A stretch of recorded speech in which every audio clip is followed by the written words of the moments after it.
జయరాం, గుత్తిలో నీ కార్యకర్తల మీటింగ్లో నువ్వు వైసీపీని భయపెట్టి భయభ్రాంతులు చేసే విధంగా ప్రసంగాన్ని సాగించిన విషయం అందరూ కూడా చూసినారు. కానీ నీ బెదిరింపులకు, నీ తాటాకు చెప్పుళ్లకు ఎవరు ఇక్కడ భయపడేందుకు సిద్ధంగా లేరు. ప్రత్యేకంగా మా వైసీపీ పార్టీ నాయకులు, కార్యకర్తలు పార్టీ కోసం ప్రాణాలు ఇచ్చేందుకైనా సిద్ధంగా ఉన్నారు. ఇన్ని రోజులు నువ్వు మా పార్టీ గురించి మమ్మల్ని టచ్ అయినంత వరకు నీ గురించి మేము ఇంతవరకు కూడా వ్యక్తిగతంగా ఎక్కడ మాట్లాడలేదు. ఈరోజు నీ యొక్క మాటల ధోరణికి మేము ఈ విధంగా మాట్లాడాల్సి వస్తూ ఉంది.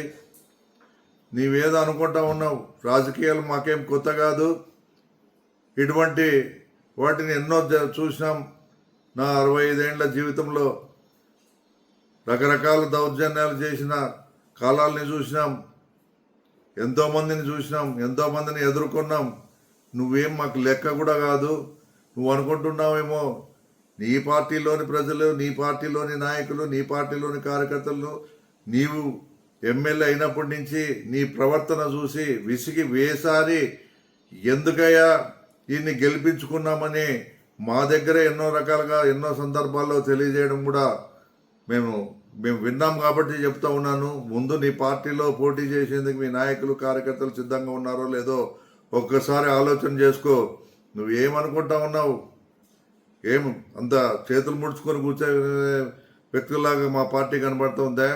మా పార్టీ బలం, మా పార్టీ సత్తా నీకు బాగా తెలుసు. ఎందుకంటే ఆ పార్టీలోనే నీకు జగన్మోహన్ రెడ్డి గారు ప్రాణం పోసినారు.